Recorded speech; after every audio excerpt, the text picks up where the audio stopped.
తట్టడుగులు వేసిన తల్లిగా విసిరేసిన ఈ దారి తప్పిన తల్లిని వదిలేయకు.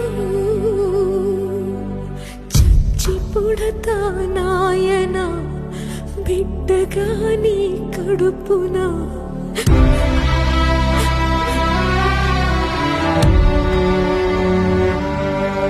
జరగనే జరగదు ఇక పైన పొరపాటు.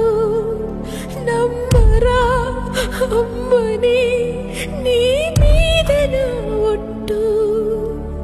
నల్లనివన్నీ నీళ్ళని తెల్లనివన్నీ పాలని అనుకున్నా కనుకే కుమిలిపోతున్నా.